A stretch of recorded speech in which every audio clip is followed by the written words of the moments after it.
मित्रों, मैं electropath Sunil Dutt, advanced electrohomeopathy clinic and research centre Indore से।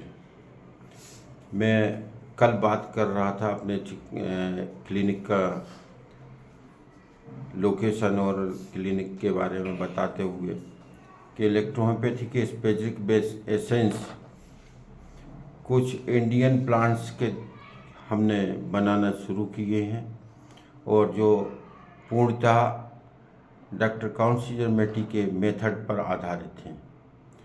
डॉक्टर काउंट मेटी फर्मेंटेशन बेसिस पर इलेक्ट्रोहोम्योपैथी मेडिसिन के स्पेसिफिक एसेंस बनाते थे और आज हमने भी वही काम शुरू किया है और कुछ इंडियन प्लांट्स हैं जिनके द्वारा हम इलेक्ट्रोहोम्योपैथी के नई दवाएं जो इलेक्ट्रोहोम्योपैथी के पूर्व ग्रुप हैं उनसे हटकर बना रहे हैं, जिनमें घुटनों के दर्द के लिए एक इलेक्ट्रोहोम्योपैथी दवा बना रहा हूँ, जिसमें मेरा विश्वास है कि 90% ऐसे घुटने के दर्द जिनमें लोगों को तकलीफ़ से परेशान होती हैं, साइनोवियल फ्लूइड कम हो जाता है या ख़त्म हो जाता है।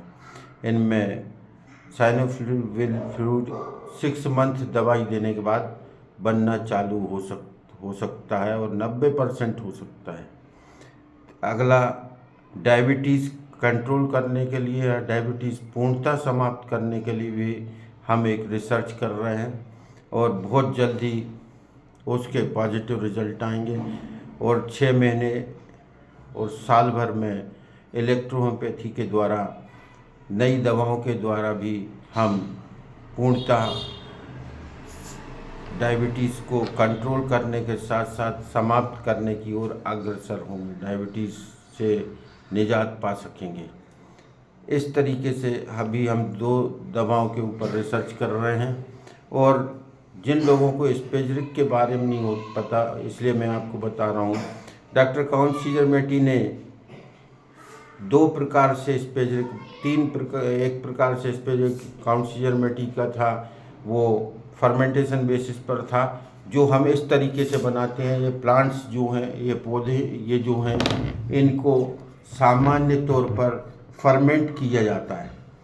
फर्मेंट करने के बाद में इन प्लांट्स के जो जब एक्सट्रैक्ट गाढ़ा और निकल जाता है 1-2 महीने बाद, तो इस प्रकार से फर्स्ट बार जब डिज़ाल्व करते हैं तो मेडिसिन इस प्रकार का फर्स्ट जो होता है स्पेसिफिक होता है। इसके बाद जब हम दूध उसको अगले उसमें डिज़ाल्व करते हैं तो सेकंड स्पेसिफिक होता है। ये सेकंड स्पेसिफिक है, वही फर्मेंटेशन बेसिस पे जहाँ रेसिड्यू मिलते हैं। अगला,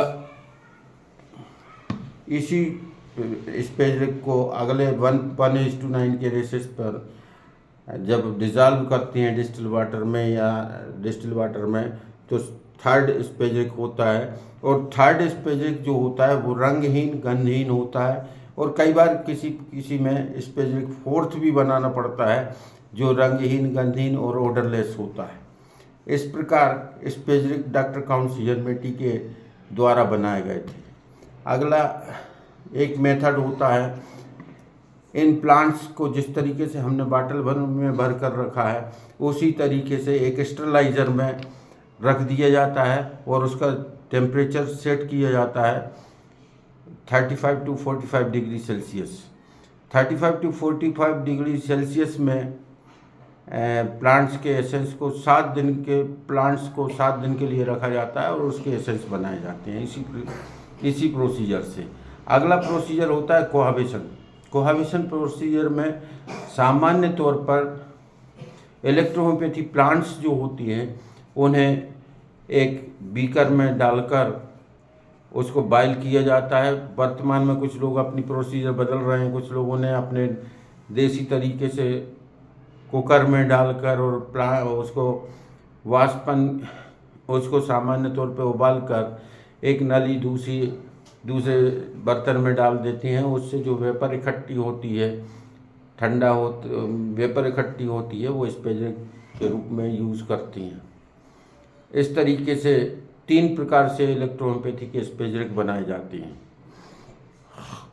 और इस इलेक्ट्रोहोम्योपैथी मेडिसिन के द्वारा किसी भी डिसीज़ का पूर्णतः निवारण संभव है।